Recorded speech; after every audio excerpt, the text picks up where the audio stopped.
Hi guys, Namaste and welcome once again to Dance with Deepti, and thank you so much for all the love and support that you have shown my channel. And I really appreciate we've reached the 100k mark, and it's all because of you. So as I had promised to you, today is a special video where we'll be talking about diet plan, and this diet plan will be from the perspective of weight loss. It will also help you do the workouts along with your diet and also help you maintain good health. So let's get started. I know that everybody wants to see results and they want to see results quickly, but the one way to understand this is let's take an example. If you're given an exam and you do extremely well in mathematics and you get 100 on 100 in maths, but you fail in science, you fail in social science, you fail in languages, then what is the net result? The net result is still that you failed the exam. Taking a similar approach on weight loss as well. If you do extremely well on losing your kgs or your pounds and you're doing 100 on 100 and you lost 10 to 20 kgs, but you failed in the other subjects of immunity, your bone density, your muscle mass, your hormonal balance, and also put yourself to a risk of many of the lifestyle diseases, then the net result will still be exactly. So when I was designing the diet plan, it was very important for me to keep it simple, keep it effective and easy to follow, exactly like my workouts. Because if there's something that you have to do every day and you have to feel good about doing it, it has to be something which is easy to do, otherwise you'll end up not doing it and then not getting the results. Let's move on to the next topic, which is how many calories you really need and how to create the calorie deficit, which will help you in the weight loss process. So to understand calorie and calorie deficit, let's take an example. If there's a woman of 35 years who's fairly active, the average number of calories that she would need is around 2000 to 200 calories. In order to, and this is all to only maintain her weight. In order for her to start losing weight, she will need to start creating a calorie deficit. Now there is a very simple two-step process that I'll explain to you on how to achieve this deficit.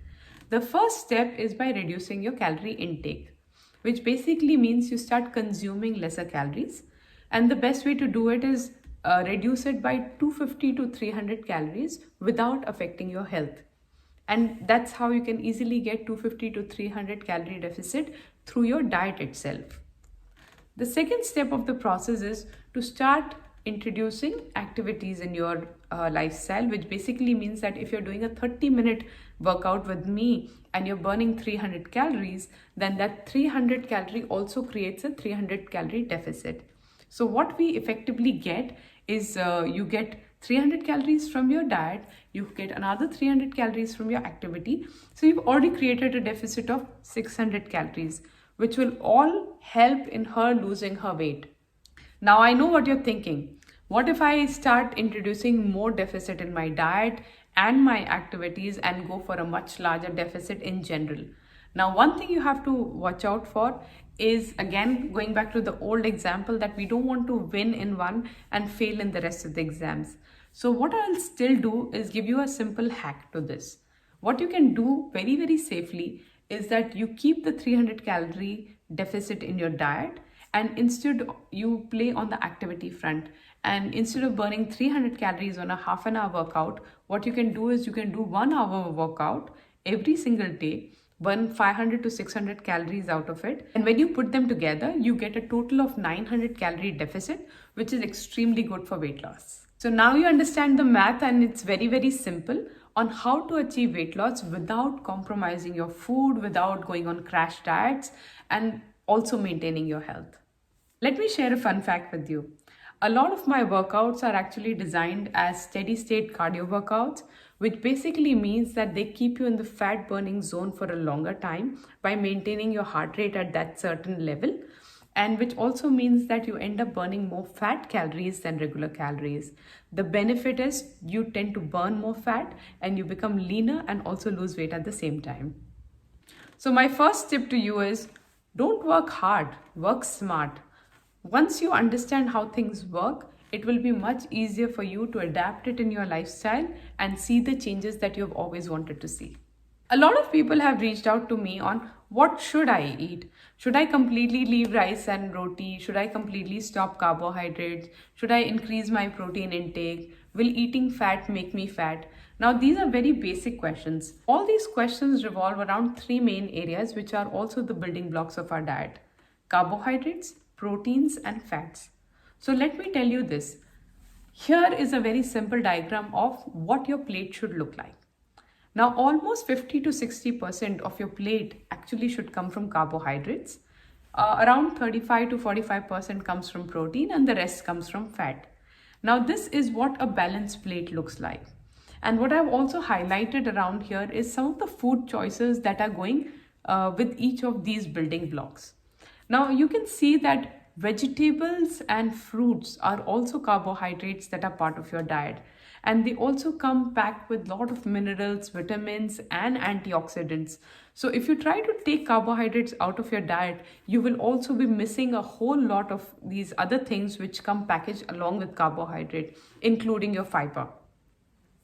Similarly, there are a lot of foods which play in double zones. Like if you eat more beans and lentils, they actually give you a double benefit because they add the protein as well as the carb in your diet. So introducing one of these into your diet already makes it very, very well balanced. In terms of fat, the very important function that fat plays is also to help you absorb a lot of the vitamins and minerals. So you can have a lot of vitamins coming from your fruits, but if you don't have any fat in your diet, they will not get well absorbed in your system, which is where your immunity starts hurting. So that is why fat also plays a very critical role in your diet. So let's dive into the schedule. Now, the first thing you want to do in the morning is be able to detox and flush your body a little bit, because your body has been recycling itself and is in an elimination phase in the morning. So you can have 1 to 2 cups of warm to moderately hot water. You can add some honey or lemon to it, or you can have some green tea. All of them work as good as hot water itself. In addition, a lot of people like to do workouts in the morning. So if you're doing workouts, I would encourage you to not go empty stomach. You can eat 7 to 8 almonds, which are pre-soaked almonds or pre-soaked walnuts, 4 to 5 of them in the morning, and they will give you a good boost of energy. Alternatively, if you're a fruits person, you can also eat an apple or a banana in the morning. It will give you a good boost of energy, and you can do your workouts 15 to 30 minutes after eating this. One important thing that you should not do in the morning is have your tea or coffee on an empty stomach. Now, this not just plays with your nervous system and gives you a spike in sugar level, but also it disrupts your whole digestive system and even kills your appetite.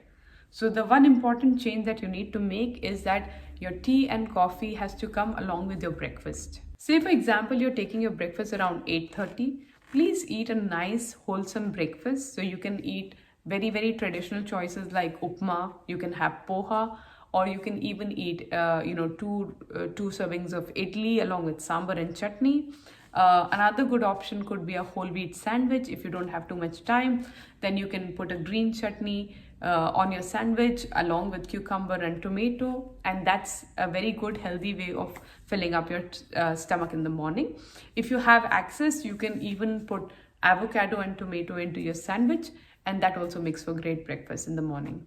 Now, few of the bad choices that people make in the morning is like eating your cornflakes with milk or eating packed yogurts, especially the ones which are flavored, white breads and white flour pancakes. Now, the problem with some of these foods is they're highly processed and contain a lot of hidden sugar which you may not be aware of. So I would try and say that go for more homemade healthy options rather than resort to some of these shortcuts. An alternative solution to cornflakes is go for oats, the real oats. You soak it themselves, put some nuts and fruits into it, or you can go for whole wheat options in terms of breads or pancakes. After breakfast, after an hour and a half, you can actually do your workout in the morning. If you're a late morning person, then you can do your workouts around 10 o'clock. And then around 11, when you're really hungry after your workout, it's the best time to actually pick up a fruit, because fruits work best on empty stomach. It helps you absorb all the minerals and vitamins in a very easy way because it doesn't mix with other foods. And because fruits are very light to digest, you can still have your lunch in time. Now, in terms of lunch, it is very important to eat again in time. This is very, very critical. So around 12:31 is when typically you should be having your lunch. And remember this, lunch is your most important meal for the day. It provides you energy almost for the whole day. It's in your active phase. So it's very, very important that you eat lunch well and make time for it. So it's very important to eat a wholesome lunch. And some of the choices I'm highlighting here.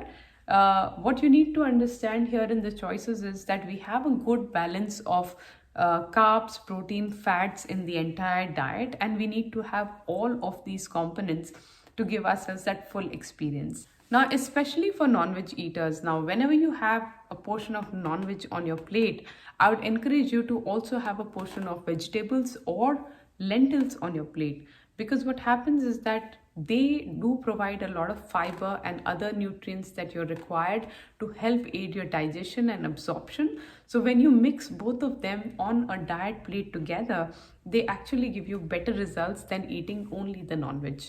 When I talk about vegetables, I'm not talking about fritters or pakoras, though they are not bad once in a while. But in general, you should be ideally either sauteing your vegetable or making a sabji out of it, or you can eat them in a boiled form as well. Do not compromise on taste. Add your spices, add everything that you like. Also, you can drizzle some oil or ghee onto them to make it more savory in taste, because the fat is what will give you the satisfaction and make it more inviting. So net, what you need to understand is that don't make your food so boring that you don't feel like eating it and then you end up ordering from the restaurant instead.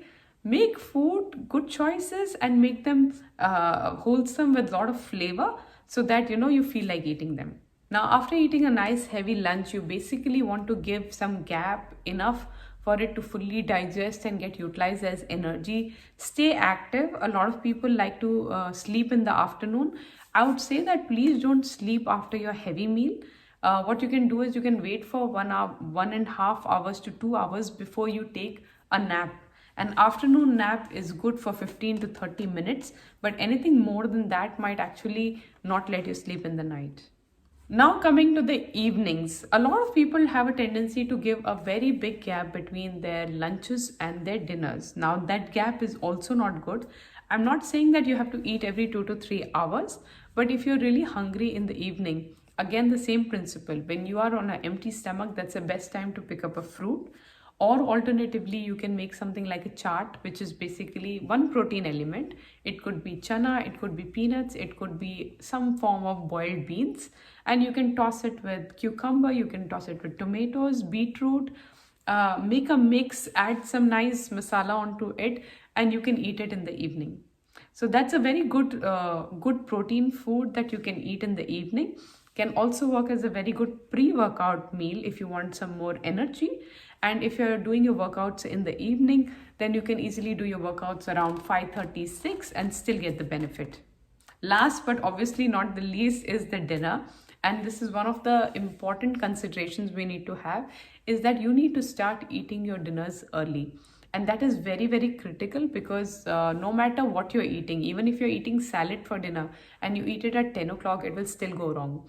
So what you need to do is you need to start eating early, around closer to sunset, maybe approximately 7:30 or 8 o'clock, which means that if you're sleeping around 11 o'clock, then you at least get 3 hours before you can digest the food and then go to sleep.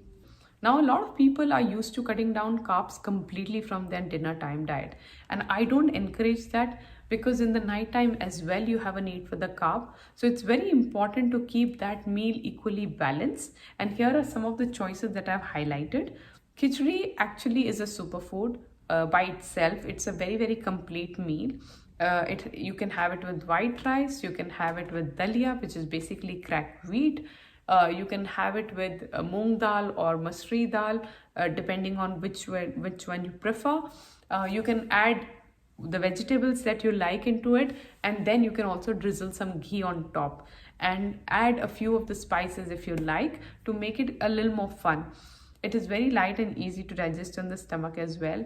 It will keep you full for a very long time, which also means that you don't have to do any further midnight snacking. And that is why it is very important to eat your dinner well, because if you don't eat your dinner well and if you don't eat a good complete dinner, then you will end up snacking in the midnight, and which is even worse for your weight loss. Now, what do we do after dinner? Typically, after dinner, we are expected to be doing all calming activities. You can do reading, you can spend time with family, maybe you can catch up with some little bit of work and sleep at a good time, because sleeping is equally important for weight loss. A lot of people reach out to me saying, can I do late night workouts? Now, when you do your workouts, it just triggers the excitement, the adrenaline in your body, and it gets you really, really excited. And that's something you want to avoid in the nighttime, because you won't be able to sleep very well after that. So what I would say is try and find time between the mornings and the evenings to do your workout, and if possible, avoid late nights. If you have noticed that most of the suggestions that I have given in my diet plan are fairly generic and can be applied to everybody in the house. But you have to remember that certain members like teens and older people might have different calorie requirements, which you can always calculate, and it's very easy. People who suffer from diabetes have a completely different way of eating. They are encouraged to eat more often, like 2 to 3 hours.